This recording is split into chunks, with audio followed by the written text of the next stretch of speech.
organic, unpredictable, unknown, lovely, beautiful, a sense of fulfillment. This is part of the pleasures of life and not the chores of life.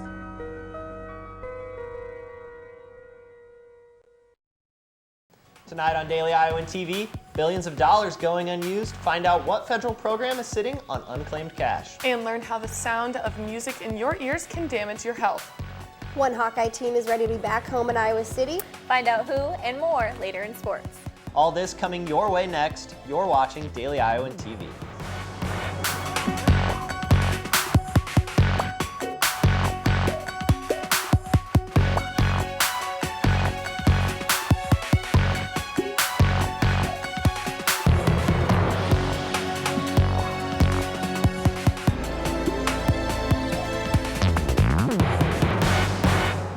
Thanks for joining us tonight. I'm Hannah Thompson. And I'm Blake Jorgensen. Grieving news spread across Europe and the world this morning as another major airline plane crashed into pieces. Germanwings Airbus Flight A320 crashed into the French Alps with a reported 150 people on board. The plane departed from Barcelona, Spain around 10 a.m. and was supposed to land in Dusseldorf, Germany. It's presumed there were no survivors and most of the people aboard were from Germany and Spain. 16 German students and teachers were on the flight. There's no confirmed cause of the crash yet, but officials have recovered the plane's black boxes. $3 billion in federal financial aid was left untouched by students across the country. And why?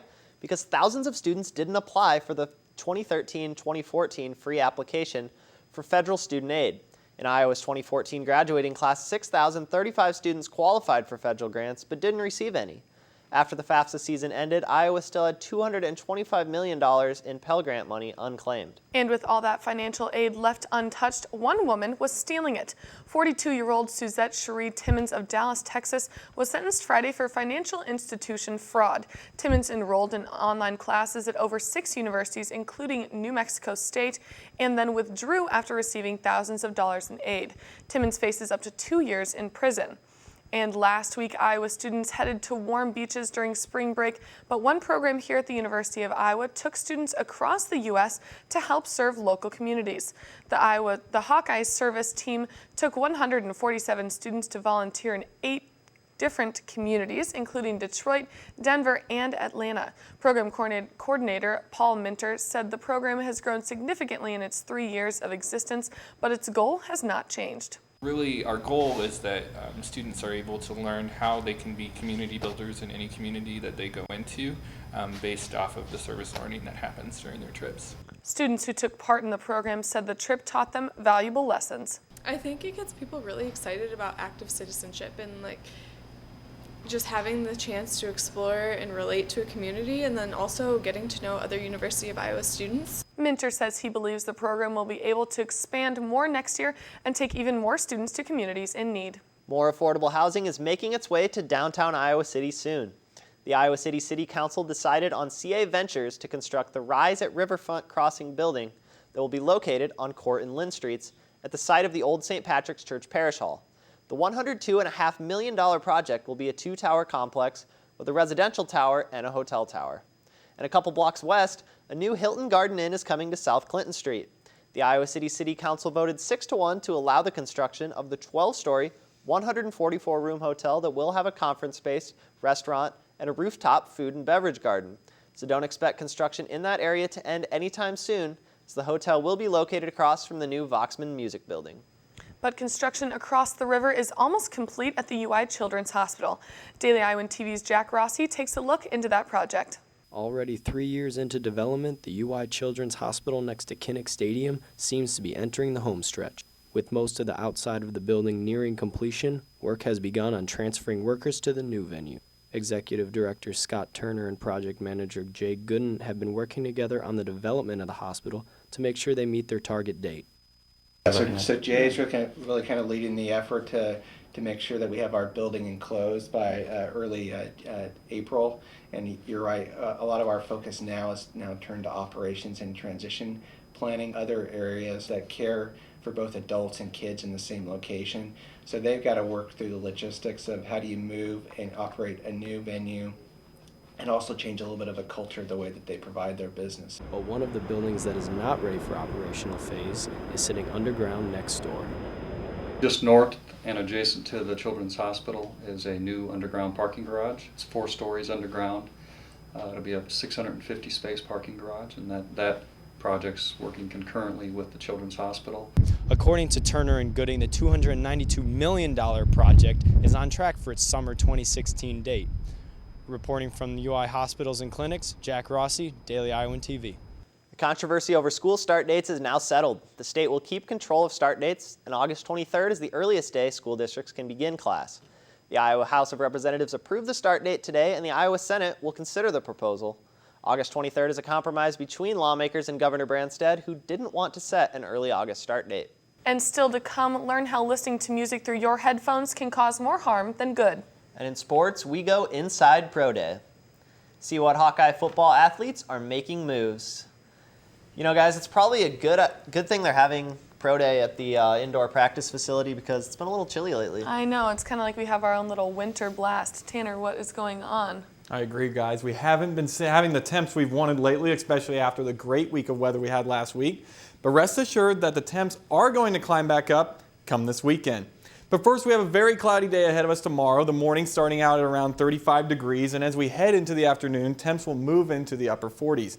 If we're lucky, should hit the low 50s for your high.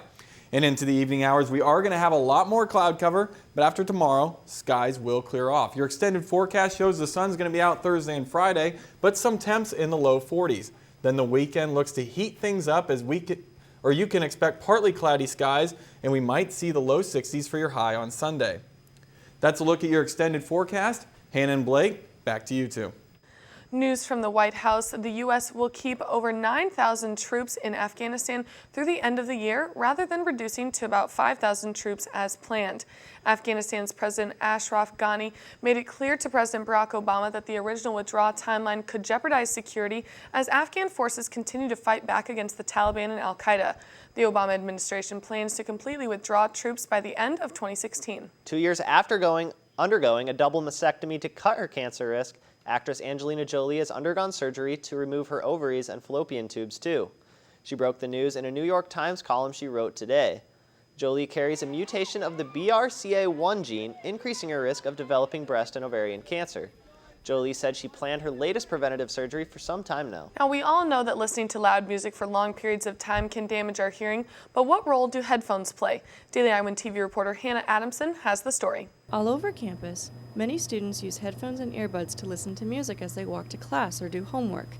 But with noise-induced hearing loss becoming more prevalent in young adults, how safe is it to wear headphones and earbuds?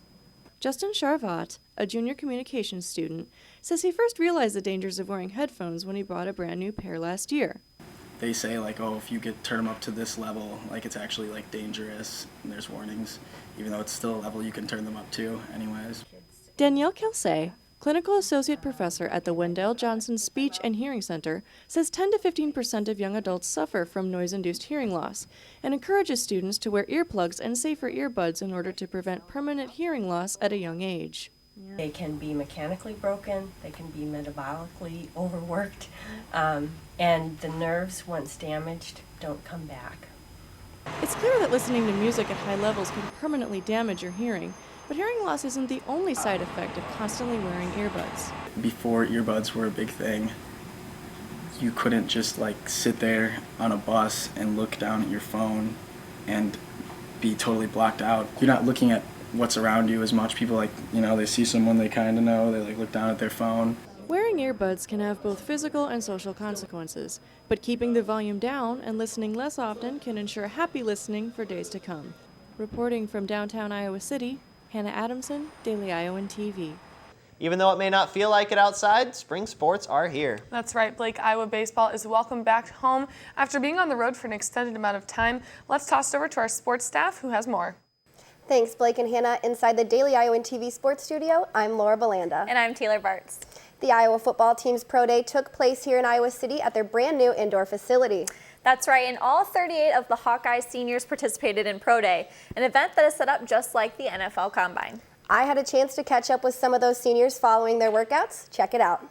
32 NFL scouts attended the Iowa Football Pro Day on Monday, March 23rd, in hopes of inviting a little more Hawkeye talent to the league. we practice right. We just are, sound fundamental football players. Right. We're taught technique here. We're really disciplined. You don't get a lot of that from any other programs. Former Hawkeye offensive lineman and Outland Trophy winner Brandon Sheriff has been on the draft radar as a likely first-round pick. Though most expect him to play guard at the next level, Sheriff doesn't have a preference. Just asked me, which one I preferred, and I said wherever you play me, I'll play that, and so that's how to answer that. The 319-pound lineman recorded a 32.5-inch vertical jump, which was considered a top-performing height among offensive line combine competitors. On the other side of the trenches, Carl Davis is one of 6 defensive tackles with first-round draft hopes. Davis has plans to meet with the Buffalo Bills and the Carolina Panthers in the upcoming weeks, but right now is just focusing on his own objectives. I'm really not going to worry about that. I just did what I had to do today, come perform, and I took care of business at the Senior Bowl and the Combine, and whatever happens on draft day, it happens. Defensive tackle Louis Trinca-Passat, who's projected to be a 6th or 7th round draft pick, and Andrew Donnell taking on the offensive side of the line, who wasn't getting many NFL looks before the 2014 season ended, but has continued to prove his worth this offseason. It's fun to, show all the work that everyone's put in over the offseason, and, it all pays off. The 2015 NFL Draft will take place in Chicago, Illinois, April 30th through May 2nd. But for now, these Hawkeye stars are just thankful for the opportunity. Hopefully, somebody picks me up, so that'll be a big blessing right there. You can find out which Hawkeyes will be continuing their career in the NFL here on Daily Iowan TV following the draft. The Iowa baseball team is finally back on their home turf after spending their spring break in Texas and Kansas. Not only are the players happy to be back at Dwayne Banks Field, but back in their own beds after a long stretch of away games. I know it feels nice to not be on the hotel bed anymore, but we love playing at home, so it's just good to get back on Dwayne Banks and hopefully have another good crowd like we did last outing. The Hawkeyes will play host to the 16-5 Bradley Braves on Wednesday at 3 p.m. Bradley comes to Iowa City with one of the best teams they've had in recent school history, but the Hawkeyes are feeling confident and up for the challenge. It's going to be kind of a full staff game for us where all of our pitchers throw, so we'll kind of just need everybody to do their job and every inning have those guys come out and execute their pitches and just kind of play our baseball game and hopefully get through that and then move on to Indiana. As the Big Ten schedule quickly approaches, head coach Rick Heller thinks the Hawks are right where they need to be to make an impact in the conference. We break the season down kind of into threes, the preseason games and then the Big Ten games and then also your midweek games once the Big Ten starts. And to get to, our goal is to try to get enough wins where we could be considered for an at-large bid at the end of the season. And so we're right on pace and happy with where we're at, but it's just a start. And now things start for real in the Big Ten. The Hawkeyes' first Big Ten matchup will be right here in Iowa City against the Indiana Hoosiers on Friday, March 27th to kick off the 3-game series. We have some good news coming out of Iowa women's gymnastics as the Hawkeyes were one of just 36 teams to qualify for the NCAA regional competition. The Gym Hawks are set to take on 3 ranked teams, including Alabama, Auburn, and Minnesota, as well as Maryland and George Washington. The Hawkeyes have had representation at every NCAA regional since 2005, including 8 team appearances and 3 seasons of individual representation. This year's regional competition will begin for the Gym Hawks on Saturday, April 4th in Auburn, Alabama at Auburn Arena. The top 2 teams, the top event winners, and the top 2 all-around competitors that are not part of an advancing team will head to the national championships in Fort Worth, Texas, April 17th through the 19th. That's it for tonight's program, but spring football is right around the corner, and Daily Iowan Sports will be there tomorrow when Iowa's coaching staff kicks off spring with their weekly press conferences. Also in tomorrow's lineup, a preview of the upcoming NCAA swimming and diving competition right here in Iowa City. But for now, that will do it for us here in the sports studio. Hannah and Blake, back to you. That's all we have for tonight on Daily Iowan TV. Make sure to join us tomorrow at the same time. And get your local breaking news anytime on dailyiowan.com. Thanks for joining us. Have a great night.